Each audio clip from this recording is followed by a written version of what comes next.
வணக்கம் all dear students. So welcome back to Xylem. Myself Anish. I'm your chemistry faculty.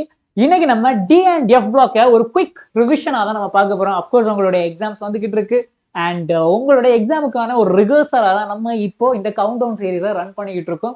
And இந்த செஷனுக்கான நீ இந்த session பார்க்குறீங்க, படிக்கிறீங்க, படிச்சு முடிஞ்சதுக்கு அப்புறம் உங்களுக்கு ஒரு எக்ஸாம் எழுதணும் அப்படிங்கிற ஒரு தாட் இருக்குது அப்படின்னா அதுக்காக தான் இந்த நம்ம கவுண்ட் டவுன் சீரீஸ்ல கீழே டிஸ்கிரிப்ஷன்ல பார்த்துட்டீங்கன்னா உங்களுக்கான ஒரு பிடிஎஃப் நம்ம அப்லோட் பண்ணியிருக்கோம். ஸோ இந்த பிடிஎஃப்ல இது வரைக்கும் கேட்ட கேள்விகளை பேஸ் பண்ணி நம்ம டீம் கிரியேட் பண்ண கொஸ்டின்ஸ் தான் நம்ம கொடுத்துருக்கோம்.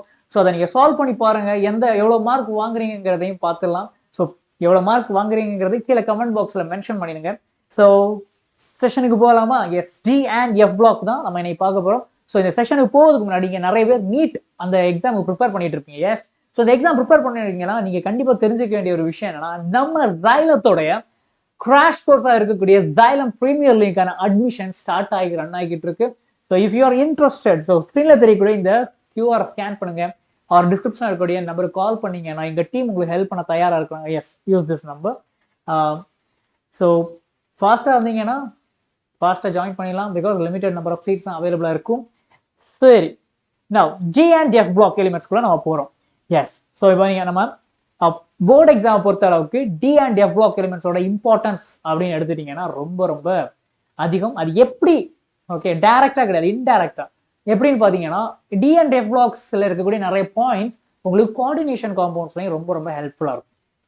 ஸோ டி அண்ட் எஃப் பிளாக்ங்கிறது வந்து ஒரு initial stage for coordination compound. D and F பிளாக்ஸ்ல கொஞ்சம் ஒரு பேசிக்கான சில ஐடியாஸ் இருந்துச்சு. ஏன் D transition elements has a variable oxidation state, variable colours, and ஏன் இதோட ஸ்பெஷாலிட்டிஸ் எல்லாம் என்ன அப்படிங்கிறதெல்லாம் இங்க நீங்க படிச்சாதான் கோஆர்டினேஷன் காம்பவுண்ட்ஸ் சாப்டருக்குள்ள நீங்க என்டர் ஆகும்போது you will get a clear கட்டான ஒரு ஐடியா கிடைக்கும். ஸோ அந்த ஐடியா தான் இங்க விஷயம். ஸோ அந்த ஐடியா வேணும் அப்படிங்கிறதுக்காக தான் இந்த சாப்டர் உங்களுக்கு கொடுத்துருக்காங்க. ஸோ இந்த chapter it's important. Okay, so first D block elements or D and F block எலிமெண்ட்ஸ்னா முதல்ல என்னன்னு சொல்லிடுறேன். பீரியாடிக் டேபிள்ல இருக்கக்கூடிய எலிமெண்ட்ஸ், ஓகே, பீரியாடிக் டேபிள்ல நம்ம elements on the basis of their atomic நம்பரை வச்சு நம்ம என்ன பண்றோம், கிளாசிஃபை பண்றோம். அப்படி கிளாசிபிகேஷன் பண்ணும்போது எலக்ட்ரான், ஓகே, ஸோ லாஸ்ட் எலக்ட்ரானை நம்ம எந்த ஆர்பிட்ல, ஓகே, எந்த ஆர்பிட்டால ஃபில் பண்றோமோ அதை வச்சு நம்ம என்ன பண்றோம், கிளாசிஃபை பண்றோம் எலிமெண்ட்ஸ். ஏன்னா எஸ் பிளாக்ல நம்ம ஃபில் பண்றோம் லாஸ்ட் இருக்கக்கூடிய எலக்ட்ரானை எஸ் பிளாக் எக்ஸ் பிளாக்ல, ஓகே, எஸ் ஆர்பிட்டால ஃபில் பண்ணோம்னா அது எஸ் பிளாக் எலிமெண்ட் ஆகும். பி ஆர்பிட்டால ஃபில் பண்ணா அது பி பிளாக் எலிமெண்ட் தான் போகும். இந்த எஸ் அண்ட் பி இந்த ரெண்டு பிளாக்கையுமே நம்ம என்னன்னு சொல்லுவோம், மெயின் குரூப் எலிமெண்ட்ஸ்னு சொல்லுவோம். ஓகே, அண்ட் இதுக்கு அடுத்து வரக்கூடியதான் இந்த டிரான்சிஷன் எலிமெண்ட்ஸ். அந்த டி பிளாக் லாஸ்ட் இருக்கக்கூடிய எலக்ட்ரான் நீங்க டி ஆர்பிட்டால நீங்க ஃபில் பண்றீங்க, ஆர் எஃப் ஆர்பிட்டால ஃபில் பண்றீங்க. இதை நம்ம என்னன்னு சொல்லுவோம், டி ஆர்பிட்டால ஃபில் பண்ண டிரான்சிஷன் எலிமெண்ட்ஸ், எஃப் ஆர்பிட்டால ஃபில் பண்ணா இன்னர் டிரான்சிஷன் எலிமெண்ட். ஸோ இப்படி நம்ம என்ன பண்றோம், எலிமெண்ட்ஸை கிளாசிஃபை பண்றோம் on the basis of their valence எலக்ட்ரான்ஸோட arrangements. Okay, valence electron last electrons எங்க போட்டுருக்கோம் அதை வச்சுதான் நம்ம போடுறோம். சரி, அகைன் நீங்க இதோட டெஃபினிஷன்ஸ் எடுக்கும்போது இப்போ எஸ் பிளாக் பி பிளாக் எடுக்கும்போது கரெக்டா என்ன சொல்லுவாங்க, வேலன்ஸ் ஷெல்லுல நம்ம ஃபில் பண்றோம்னு சொல்லுவாங்க. பட் நீங்க டி பிளாக் எடுக்கும்போது வேலன்ஸ் ஷெல்ல லாஸ்ட் எலக்ட்ரானை ஃபில் பண்ண மாட்டாங்க, பெனல்டிமேட் ஷெல்னு சொல்லுவாங்க. அது என்ன பெனல்டிமேட் அப்படின்னு பாத்தீங்கன்னா, லாஸ்டா இருக்கக்கூடிய ஷெல்ஸ் இருக்கு, இப்போ நியூக்ளியஸ் இருக்கு, நியூக்ளியஸோட லாஸ்ட் ஷெல்லுக்கு பேர் வந்து valence shell. Okay, valence shell or ultimate ஷெல்னு சொல்லுவாங்க. அதுக்கு உள்ள இருக்கக்கூடிய ஷெல்லுக்கு பேர் என்னன்னா, that is penultimate shell. Okay, penultimate shell. Then அதுக்கும் உள்ள இருக்கக்கூடிய ஷெல் எதுன்னு எடுத்துட்டீங்கன்னா anti penultimate shell. Anti penultimate shell. இப்படி நம்ம என்ன பண்றோம், வேலன்ஸ் ஷெல்ல இருந்து அடுத்து இருக்கக்கூடிய ரெண்டு ஷெல்ஸை நம்ம இப்படி கிளாசிஃபை பண்றோம். இது எதுக்கு யூஸ் ஆகும், பிகாஸ் டி பிளாக் எலிமெண்ட்ஸ்ல லாஸ்ட் எலக்ட்ரானை நம்ம எங்க ஃபில் பண்ணுவோம், வேலன்ஸ் ஷெல்ல எல்லாம் ஃபில் பண்ண மாட்டோம், வேலன்ஸ் ஷெல்லுக்கு அடுத்து இருக்கக்கூடிய பெனல்டிமேட் ஷெல்ல ஃபில் பண்ணுவோம். அதே இது எஃப் ஆர்பிட்டால் எடுத்துட்டீங்கன்னா ஆன்டி பெனல்டிமேட் ஷெல்ல நம்ம ஃபில் பண்ணுவோம். அதனாலதான் என்ன சொல்லுவோம், n-1 எலக்ட்ரானிக் கான்ஃபிகரேஷன் எழுதும்போது n-1 டி ஆர்பிட்டால், இதை n-2 எஃப் ஆர்பிட்டால் அப்படின்னு மென்ஷன் பண்றாங்க. இந்த n-2க்கு மீனிங்கே என்னங்கிறது வேலன்ஸ் ஷெல், அதுல இருந்து 1, ஓகே, ஒரு ஷெல் தாண்டி, ஓகே, ஒரு ஷெல் கம்மியா கீழே இருக்கும். அதே இது ரெண்டு ஷெல், வேலன்ஸ் ஷெல்ல இருந்து ரெண்டு ஷெல் தாண்டி இருக்கும். ஓகே, ஸோ அதான் and penultimate shell and anti penultimate ஷெல்லோட டிஃபரன்சஸ். சரிதானே? ஸோ அதான் டி பிளாக் அண்ட் எஃப் பிளாக்ஸ்க்கான ஒரு ஜெனரல் இன்ட்ரடக்ஷன். இதுக்கு அடுத்து நம்ம போறோம், என்ன வரும், ஃபர்ஸ்ட் இங்க இதுல முக்கியமான ஒரு பாயிண்ட் எடுத்துட்டீங்கன்னா தட் இஸ் லாந்தனைட் கான்ட்ராக்ஷன். இப்போ எஃப் பிளாக் எலிமெண்ட்ஸ்குள்ள நீங்க என்டர் ஆகும்போது இந்த லேந்தனைட் கான்ட்ராக்ஷன்ஸ் ரொம்ப ரொம்ப முக்கியம். சரியா? நீங்க எப்ப நினைக்கலாம் சார் என்ன சார் எடுத்தோடனே லேந்தனைட் கான்ட்ராக்ஷன் வந்துட்டீங்கன்னு. அஃப்கோர்ஸ் ஏன்னா லேந்தனைட் கான்ட்ராக்ஷன் தான் இந்த சாப்டர்ல ரொம்ப ரொம்ப ரொம்ப ரொம்ப இம்பார்ட்டன்டான ஒரு sub topic. Okay, yes. So இந்த லேந்தனைட் கான்ட்ராக்ஷனுக்கு காரணம் என்னன்னு பார்த்தீங்கன்னா இம்ப்ராப்பரா இருக்கக்கூடிய ஷீல்டிங்.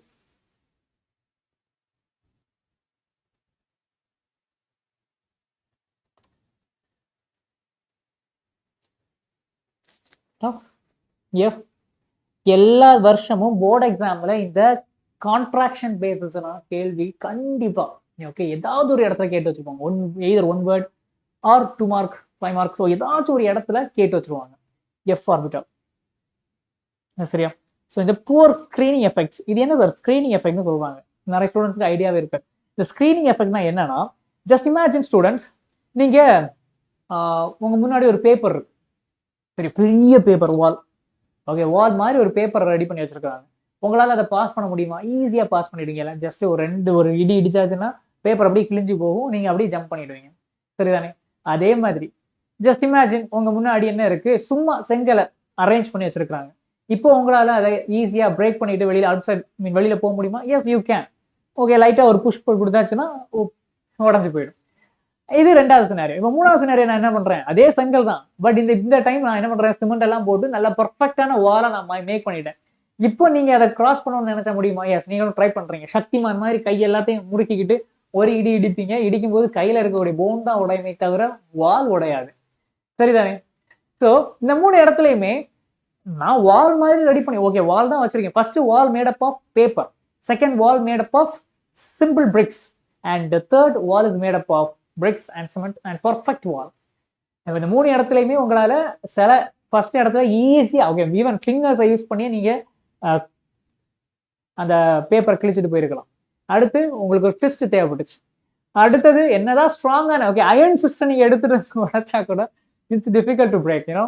ஸோ இந்த இடத்துல அந்த பவர் ஆஃப் பிரேக்கிங், ஓகே இந்த வாலை பிரேக் பண்ணி அந்த பெனட்ரேட் பண்ணக்கூடியது தான் இதுக்கு பேர் பெனட்ரேஷன். ஸோ இதை நம்ம பெனட்ரேட் பண்ணி ஜம்ப் பண்றோம், அந்த அடுத்த பக்கம் போறோம்.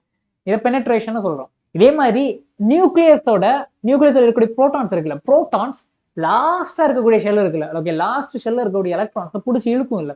அப்படி இழுக்கும் போது அதுக்கு நடுவில் ஓகே லாஸ்ட் ஷெல்லுக்கும் நியூக்ளியஸுக்கும் இடையில எவ்வளவோ ஷெல்ஸ் இருக்கும் இல்ல, ஓகே எவ்வளவோ ஆர்பிட்டால்ஸ் இருக்கும்ல, எஸ் ஆர்பிட்டால்ஸ் இருக்கலாம், பி ஆர்பிட்டால்ஸ் இருக்கலாம், டி ஆர்பிட்டால் இருக்கலாம், இதோட எவ்வளவோ ஆர்பிட்டால்ஸ் இருக்கும். இந்த ஆர்பிட்டால்ஸ் எல்லாம் என்ன பண்ணும்னா ஒரு வால் மாதிரி ஆக்ட் பண்ணும். இந்த வால் நியூக்ளியஸ்ல இருந்து வரக்கூடிய அந்த effective nucleus charge, pulling power இருக்கும், அந்த புல்லிங் பவரை லாஸ்டா இருக்கக்கூடிய எலக்ட்ரானை ரீச் பண்ண விடாம ஸ்டாப் பண்ணும், ஹிண்டர் பண்ணும். ரைட்? ஸோ ஹிண்டர் பண்ணும். ஓகே, இப்போ பிரச்சனையே அந்த புல்லிங் பவர் தான். இப்போ இந்த ஹிண்ட்ரன்ஸ்னால இந்த தடுக்கக்கூடிய இந்த வால்னால இந்த ஆர்பிட்டால்ஸ்னால இந்த புல்லிங் பவர் வந்து கம்மியாச்சுன்னா என்ன, சைஸ் வந்து பெருசாகிட்டே இருக்கும், சைஸ் பெருசாகும். ஏன்னா எஃபெக்டிவ் நியூக்ளியர் சார்ஜ் லாஸ்டா இருக்கக்கூடிய ஷெல்ல இருக்கக்கூடிய எலக்ட்ரானை அட்ராக்ட் பண்ணலைன்னா அந்த எலக்ட்ரான் ரொம்ப ஃப்ரீயா மூவ் ஆகும். ரொம்ப ஃப்ரீயா மூவ் ஆகுதுன்னா அதோட சைஸ் பெருசாகும். இதுக்கு அப்படியே ஆப்போசிட், ஒரு வேளை நடுவில் இருக்கக்கூடிய வால் வந்து இந்த பேப்பர் மாதிரி ரொம்ப தின்னான வாலா இருக்கு, ஓகே தின்னான வாலா இருக்கு. அப்ப என்ன பண்ணும், நியூக்ளியஸ்ல இருக்கக்கூடிய அந்த எஃபெக்டிவ் நியூக்ளியர் சார்ஜ், அதுல இருந்து வெளியில வரக்கூடிய இந்த எஃபெக்டிவ் நியூக்ளியர் சார்ஜ் ஈஸியா என்ன பண்ணும், லாஸ்டா இருக்கக்கூடிய எலக்ட்ரானை பிடிச்சி புல் பண்ணும்போது என்ன ஆகும், சைஸ் ஷ்ரிங்க் ஆகும். இந்த ஷ்ரிங்க்குங்க தான் ஓகே, இதை தான் நம்ம என்னன்னு சொல்றோம், லேந்தனைட் கான்ட்ராக்ஷன். இந்த கான்ட்ராக்ஷன் தான் இங்க நடக்குது. லேந்தனைட் கான்ட்ராக்ஷன்ங்கிறது இதுதான். The reason is simple. Okay, so poor screening effect of F orbital. ஓகேவா? ஸோ இதுதான் இங்க மெயினான reason. Poor screening effect of F orbital. புரியுதா?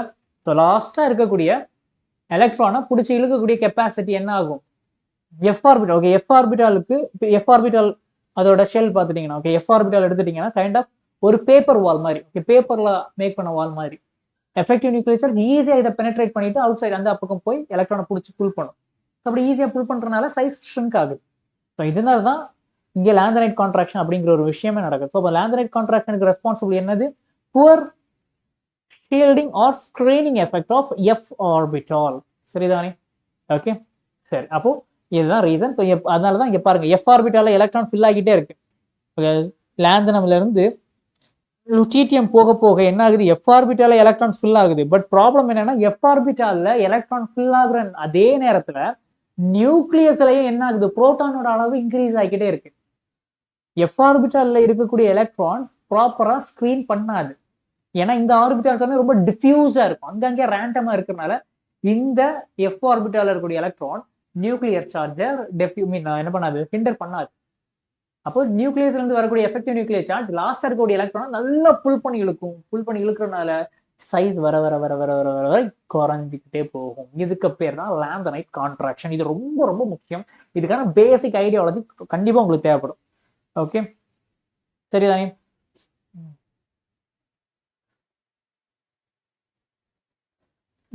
அடுத்து அயனைசேஷன் எனர்ஜி. நீங்க பார்த்துட்டீங்கன்னா lanthanide contractions D and F பிளாக்ல நம்ம ஃபர்ஸ்ட் என்ன, increases from left to right due to increase atomic number.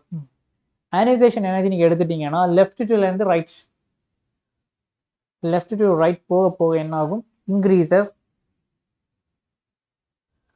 அதான் இங்க கொடுத்துருக்காங்க, லெஃப்ட் டு ரைட்.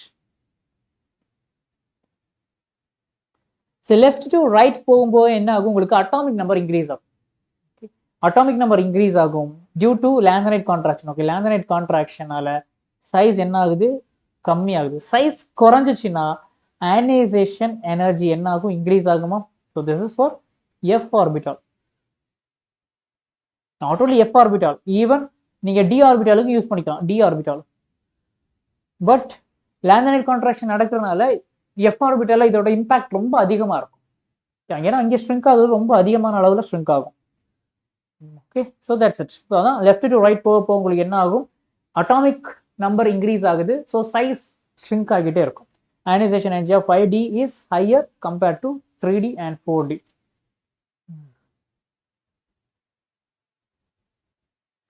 ஓகே,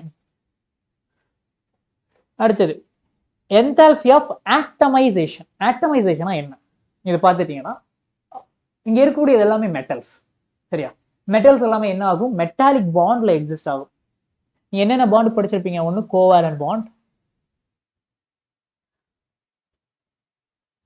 அடுத்து coordinate bond, next ionic bond or electrovalent bond. Then இங்க மெட்டல்ஸுக்குள்ள இருக்கக்கூடிய பாண்டுக்கு பேர் என்னன்னா மெட்டாலிக் பாண்ட். மெட்டாலிக் பாண்டுக்கு முழுக்க முழுக்க காரணம் யாரு, availability of free electrons. Free எலக்ட்ரான்ஸோட அவைலபிலிட்டி தான் மெட்டாலிக் பாண்டுக்கு ரெஸ்பான்சிபிள். ஃப்ரீ எலக்ட்ரான்ஸ் அண்ட் ஹோல்னு சொல்லுவாங்க. ஓகே, நீங்க ஏதோ பிசிக்ஸ்ல டீட்டெயிலாக படிப்பீங்க. பட் எனிவே, ஸோ அப்போ இங்க மெட்டாலிக் பாண்டா இருக்கு. ஓகே, ஒரு மெட்டல் இருக்கு, மெட்டல்ல கண்டிப்பா என்ன இருக்கும், மெட்டாலிக் பாண்ட் இருக்கும். ஓகே, சாலிட் ஸ்டேட்ல மெட்டாலிக் பாண்ட் இருக்கும். ஸோ சாலிட் ஸ்டேட்ல இருக்கக்கூடிய ஒரு மெட்டலை நம்ம என்ன பண்றோம், அந்த மெட்டாலிக் பாண்டை உடச்சி அதோட கேஷியஸ் ஸ்டேட்டுக்கு மாத்துறோம். ஐசோலேட்டடா இருக்கக்கூடிய கேஷியஸ் ஃபார்முக்கு மாத்துறோம்.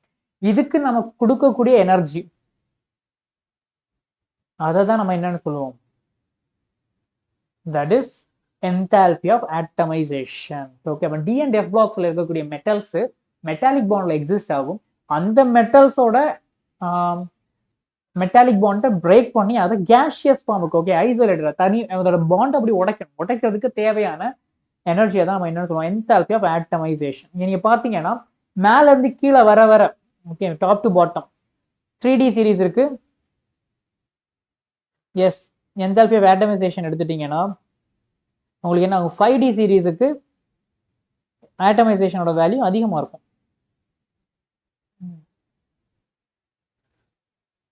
ஓகே, இதுதான் ஆர்டர். இதுக்கான காரணம் என்னன்னா டாப் டு பாட்டம். இப்போ அங்க top to bottom metallic nature increases, right? Top to bottom metallic nature increases. சரிதானே? இப்போ அடுத்தது இது என்னன்னு பார்த்துட்டீங்கன்னா டி பிளாக் எலிமெண்ட்ஸை பொறுத்தவரை இதுக்கு வேரியபிள் ஆக்சிடேஷன் ஸ்டேட் இருக்கு.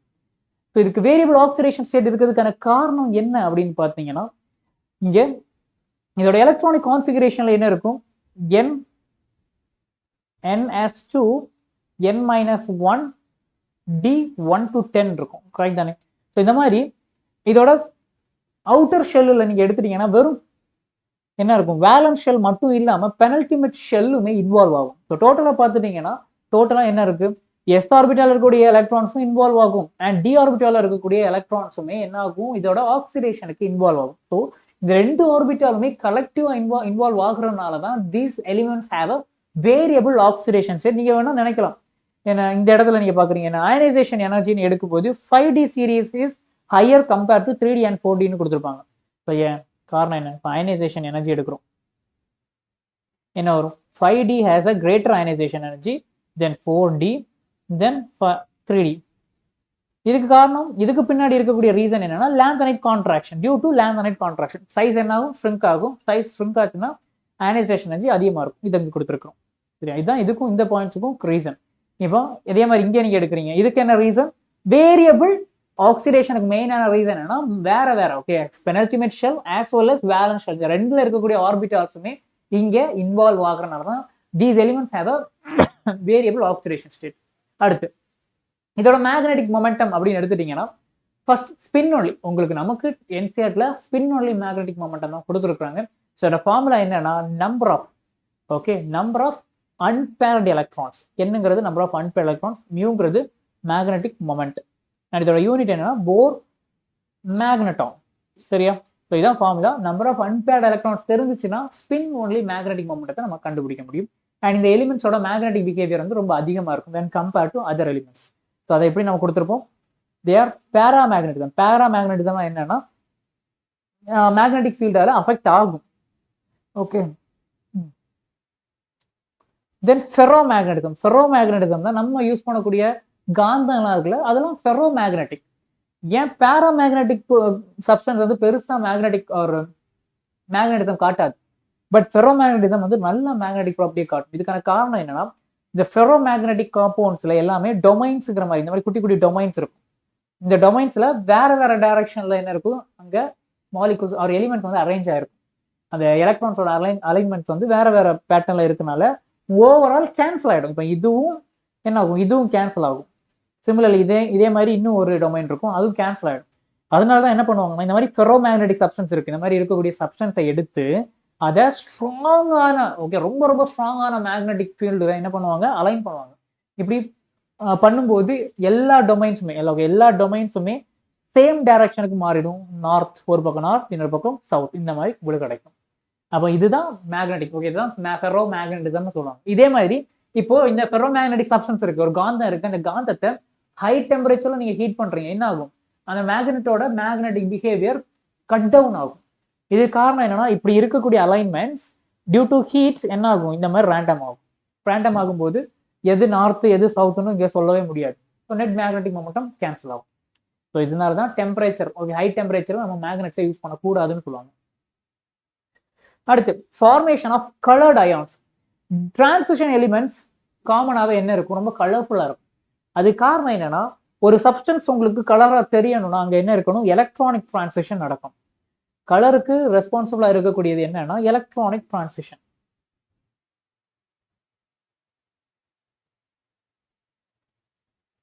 ஓகே, ஸோ இந்த டிரான்சிஷன் எலிமெண்ட்ஸ்ல உங்களுக்கு என்ன இருக்கும், டி டிரான்சிஷன். இங்க இருக்கக்கூடிய டிரான்சிஷன் இங்க என்ன டிரான்சிஷன் எங்க நடக்கும்னா டி ஆர்பிட்டால் இருக்குல்ல, D orbital and F orbital. So இந்த ரெண்டு ஆர்பிட்டல்ஸும் என்ன ஆகும்னா ஸ்பிட் ஆகும். எக்ஸ்டர்னலா ஒரு சப்ஸ்டன்ஸ் கூட இன்ட்ராக்ட் பண்ணும்போது என்ன ஆகும்னா இந்த டி ஆர்பிட்டால் ஸ்பிட் ஆகி இந்த T2G EG எல்லாம் படிச்சிருப்பீங்களா, இந்த மாதிரி ஸ்பிட் ஆகும். இப்போ T2Gல இருந்து EGக்கும் EGல இருந்து T2Gக்கும் எலக்ட்ரான்ஸ் வந்து ஜம்ப் ஆகும். இந்த ஜம்ப் வந்து எந்த ரேஞ்சில் இருக்கும், இதோட எனர்ஜி கேப் எங்க இருக்கும்னா விசிபிள் ரேஞ்சில் இருக்கும். விசிபிள் ரேஞ்சில் இருக்கிறதுனால அந்த சப்ஸ்டன்ஸ் நமக்கு கலர்ஃபுல்லா தெரியுது. ஓகே, இதே மாதிரி இன்னும் ஒன்று இருக்கு, என்னது ஒன்று எல்லாம் சார்ஜ் டிரான்ஸ்ஃபர், எல்லாம் CT.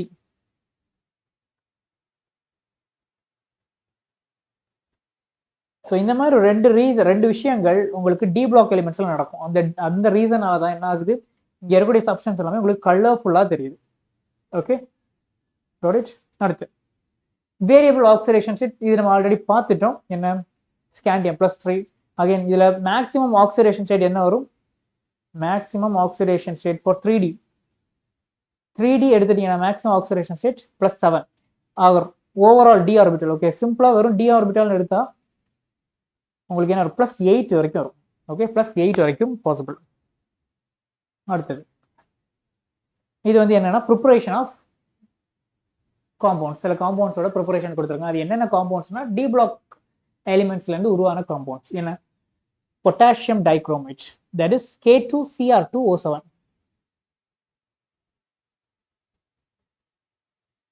இதை எப்படி ப்ரிப்பேர் பண்ணலாம் அப்படின்னு பார்த்தீங்கன்னா first iron dichromate. Okay, potassium பதிலாக iron dichromate. So iron dichromate ferrous dichromate எடுத்து அதை சோடியம் கார்பனேட் கூட நம்ம ரியாக்ட் பண்ணும்போது அது சோடியம் குரோமேட்டை மோனோக்ரோமேட்டாக கன்வெர்ட் ஆகும். அண்ட் இந்த இடத்துல குரோமேட்டோட ஆக்சிடேஷன் ஸ்டேட் என்ன வரும்னா +6 இருக்கும். ஓகே, +6. அது ஃபர்தரா சோடியம் குரோமேட் சல்ஃபியூரிக் ஆசிட் கூட போடும்போது சோடியம் குரோமேட் சோடியம் டைக்ரோமேட் ஆகும். ஓகே, சோடியம் டைக்ரோமேட் இதுவுமே +6 தான். அதோட குரோமியத்தோட ஆக்சிடேஷன் ஸ்டேட் +6 தான். இப்போ இந்த சோடியம் டைக்ரோமேட்டை நம்ம பொட்டாசியம் குளோரைட் கூட போடும்போது என்ன ஆகும்? அது பொட்டாசியம் டைக்ரோமேட்டா மாறும். இது வந்து preparation methods of potassium dichromate. அடுத்து இதோட கெமிக்கல் ப்ராப்பர்ட்டிஸ் எடுத்துட்டீங்கன்னா இதை நீங்க ஹீட் பண்றீங்க. ஹீட் பண்ணும்போது இது எப்படி ஆகும்? டைக்ரோமேட் மோனோக்ரோமேட்டா கன்வெர்ட் ஆகும். Potassium dichromate monochromate. பட் ரெண்டுமே +6 ஆக்சிடேஷன் ஸ்டேட் தான் எக்ஸிஸ்ட் ஆகும். இங்கேயும் +6 அங்கேயும் +6 தான். Potassium monochromate and chromic oxide then O2. அடுத்து it is act as actually இங்கே இருக்கிறது என்ன? +6 ஒன்று, இது +6 ஆக்சிடேஷன் ஸ்டேட். அண்ட் இங்கே நீங்க எடுத்துட்டீங்கன்னா என்ன வரும்? Cr2O, இது வந்து +3 ஆக்சிடேஷன் ஸ்டேட் போகும். Yes, +3 oxidation state. ஓகே, அடுத்து இது வந்து ஒரு குட் ஆக்சிடைசிங் ஏஜென்ட், ரொம்ப பவர்ஃபுல்லான ஆக்சிடைசிங் ஏஜென்ட். இதை நம்ம ஆர்கானிக் கெமிஸ்ட்ரியில கூட நம்ம அதிகமாக பார்ப்போம். ஸோ இது என்ன பண்றோம்? டைக்ரோமேட் இருக்கு, அதை ஆக்சிடைஸ், அது என்ன ஆகுது? அண்டர்கோ. இது +6 ஆக்சிடேஷன் ஸ்டேட், இங்க +3 ஆக்சிடேஷன் ஸ்டேட்டுக்கு என்ன ஆகுது? ரெடியூஸ் ஆகுது, ரிடக்ஷன் ஆகுது. Chromium undergo reduction. அதே இது ஹைட்ரஜன் அண்டர்கோ ஆக்சிடேஷன். இது வந்து ரிடாக்ஸ் ரியாக்ஷன்ல வரக்கூடிய ஈக்குவேஷன். ரிடாக்ஸ் ரியாக்ஷன் சாப்டர் உங்களுக்கு கிடையாது, +1ல இருக்கக்கூடிய ஒரு சாப்டர். நீட்டுக்கெல்லாம் படிக்கக்கூடிய ஸ்டூடெண்ட்ஸ் இதெல்லாம் ரொம்ப கான்சென்ட்ரேட் பண்ணி படிக்கணும். அடுத்தது potassium permanganate ion.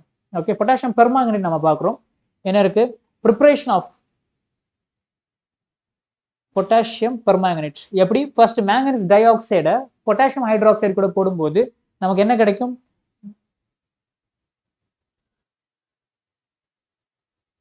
Manganate ion. Okay, potassium manganate ion கிடைக்கும். S,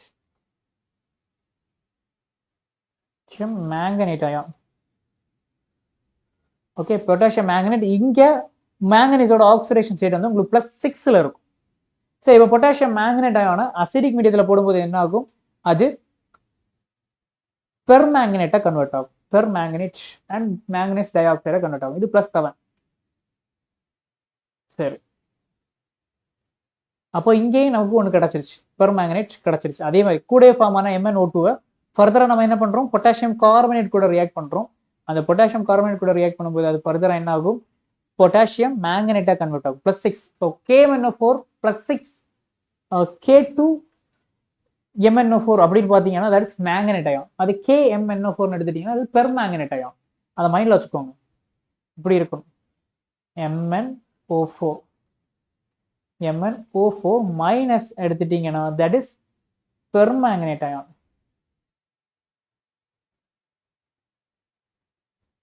At the same time MnO4 2- எடுத்துட்டீங்கன்னா that is manganate ion. Okay, manganate ion. அவ்வளவுதான், சரியா? K2MnO4 அண்ட் இங்க இருக்கிறது என்ன? It's manganate ion. Okay, manganate அயானை குளோரினேஷன் பண்ணும்போது, ஓகே, குளோரின் கூட போடும்போது அது பெர்மாங்கனேட்டா கன்வெர்ட் ஆகும்.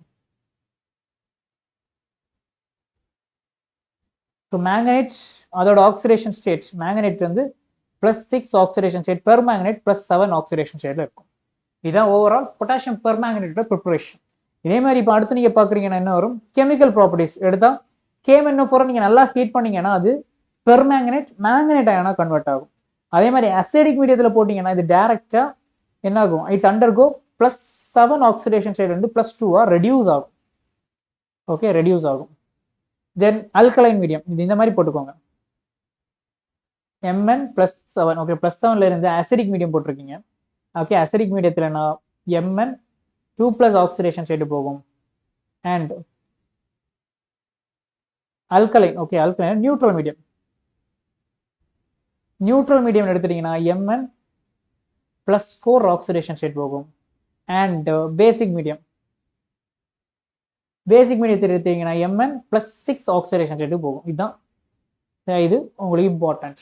ஸோ வேற மீடியத்தில் KMnO4 எப்படி ரியாக்ட் பண்ணும், அதனால தான் acidic KMnO4 the strongest oxidizing ஏஜென்டா இருக்கும்.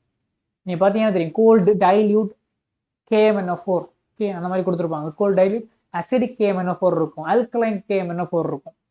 ஓகே ஸோ அசிடிக் KMnO4ல தான் அது எப்படி இருக்கும், ரொம்ப மோர் ஸ்ட்ராங்லி ஆக்சிடைசிங் ஏஜென்டா ஆக்ட் பண்ணும். சரியா? ஸோ இது கொடுத்துருக்காங்க. நெக்ஸ்ட் அடுத்து என்னன்னு பார்த்தீங்கன்னா F பிளாக்ல இருக்கக்கூடிய சில ரியாக்ஷன்ஸ் ரொம்ப சிம்பிள் தான். லாந்தனைட்ஸ் ஓகே லாந்தனைட் சீரீஸ்ல இருக்கக்கூடிய எலிமெண்ட்ஸ் எல்லாமே மோஸ்ட்லி +3 ஆக்சிடேஷன் ஸ்டேட் தான். Common oxidation state +3. அப்போ நீங்க என்ன பண்ணுங்க, லாந்தனைட் இங்க 3 போடுங்க. ஆக்சிஜன் கூட ரியாக்ட் பண்ணும்போது ஆக்சிஜன் என்ன சார்ஜ்ல இருக்கும் 2. அப்போ கிராஸ் மல்டிப்ளை பண்ணுங்கன்னா Ln2 இந்த கிடைக்குதா. அதே மாதிரி லாந்தனைட் 3 நைட்ரஜனோட ஆக்சிடேஷன் ஸ்டேட் வந்து 3 காமன் ஆக்சிடேஷன் ஸ்டேட் -3 இருக்கும். ஸோ இதை நீங்க கிராஸ் பண்ணும்போது இதையும் கட் ஆகும் Ln n. தென் இதை எடுக்கிறீங்க, இது என்ன வரும் லாந்தனைட் தென் ஹாலஜன். லாந்தனைட் எப்படி இருக்கும் உங்களுக்கு 3 ஆக்சிடேஷன், ஹாலஜன் 1. ஸோ Lnx3 இந்த மாதிரி இருக்கும். தென் ஆசிட் கூட ரியாக்ட் பண்றீங்க, ரியாக்ட் பண்ணும்போது எப்படி இருக்கும் உங்களுக்கு H2 கேஸ் ரிலீஸ் ஆகும். ஓகே ஆசிட் கூட நீங்க போடும்போது உங்களுக்கு H2 கேஸ் ரிலீஸ் ஆகும். தென் வாட்டர்ல போடும்போது லாந்தனைட் ஹைட்ராக்சைடு தென் H2 கேஸ் ரிலீஸ் ஆகும். தென் கார்பன் கூட போடும்போது லாந்தனைட் கார்பைட் கிடைக்கும். தென் சல்ஃபர் கூட போடும்போது லாந்தனைட் சல்ஃபைட் கிடைக்கும். ஸோ இது வந்து ஜஸ்ட் ஒரு குயிக்கா ரீகால் விட்டுக்கோங்க. தென் ரிமைனிங் லாந்தனைட்ஸ் அண்ட் ஆக்டினைட்ஸோட ஒரு டிஃபரன்ஸ். லாந்தனைட்ஸ்ல காமனா +3ல இருந்து +4 ஆக்சிடேஷன் ஸ்டேட் இருக்கும். பட் ஆக்டினைட்ஸ் 7 வரைக்கும் ஆக்சிடேஷன் ஸ்டேட் எக்ஸிஸ்ட் ஆகும். Then lanthanides most of them ions are colourless. But இது ஆக்டினைட்ஸ் பார்த்தீங்கன்னா எல்லாம் மோஸ்ட் ஆஃப் தம் கலர்ஃபுல்லா இருக்கும். அடுத்து they do not form complex. Lanthanides பெருசாக காம்ப்ளெக்ஸ் ஃபார்ம் ஆகுது, பட் ஆக்டினைட்ஸ் ஈஸியாக காம்ப்ளெக்ஸஸ் ஃபார்ம் பண்ணும். இது லெஸ் பேசிக், இது மோர் பேசிக். தென் எக்ஸப்ட் ப்ரொமீத்தியம் லாந்தனைட்ஸ் இருக்கிற மற்ற எல்லா எலிமெண்ட்ஸுமே நான் ரேடியோ ஆக்டிவ், பட் இங்கே எல்லாமே ரேடியோ ஆக்டிவ். மேக்னெட்டிக் ப்ராப்பர்ட்டிஸ் எடுத்தாச்சுன்னா நம்மளால ஈஸியாக லாந்தனைட்ஸை பொறுத்தவரை ஈஸியாக நம்மளால அதோட மேக்னெட்டிக் பிஹேவியர்ஸை எக்ஸ்பிளைன் பண்ண முடியும். பட் ஆக்டினைட்ஸ்ல நம்மளால எக்ஸ்பிளைன் பண்ண முடியாது. காரணம் என்னன்னா அது ரொம்ப டிஃப்யூஸ்டா இருக்கும். அதோட எலக்ட்ரான்ஸ் வந்து ரொம்ப டிஃப்யூஸ்டா இருக்கிறதுனால அங்க எப்படி மேக்னெட்டிக் பிஹேவியர்ஸ் எல்லாம் வருது அப்படிங்கிறத கால்குலேட் பண்றது ரொம்ப டிஃபிகல்ட்டா இருக்கும். சரியா? ஸோ ஹோப் இந்த செஷனுக்கான டெஸ்ட் கீழே டிஸ்கிரிப்ஷன்ல இருக்கு, மறக்காம அந்த டெஸ்ட்டை எழுதுங்க. அண்ட் இந்த செஷனுக்கான நோட்ஸ் வேணும்னு நினைச்சீங்கன்னா QR ஸ்கேன் பண்ணி ஆக்சஸ் பண்ணிக்கோங்க. That's it for today. So மறக்காம நம்ம பேட்சஸ் இருக்கு. If you are interested you can join. உங்க பேரண்ட்ஸை கேட்டுட்டு ஜாயின் பண்ணுங்க. குவாலிட்டியான கண்டென்ட், குவாலிட்டியான மெட்டீரியல், ப்ராப்பரான ஷெடியூல்ஸ் எல்லாமே பர்ஃபெக்டா இருக்கக்கூடிய ஒரு பர்ஃபெக்டான பேட்ச் தான் நீங்க பார்த்துட்டு இருக்கக்கூடிய XPL batch. So for further details தெரியணும்னா எங்க கீழே இருக்கிற டிஸ்கிரிப்ஷன்ல இருக்கிற நம்பரை கால் பண்ணீங்கன்னா எங்க டீம் உங்களுக்கு ஹெல்ப் பண்ணுவாங்க. So that's it for today. Take care your self. See you on next class. Bye.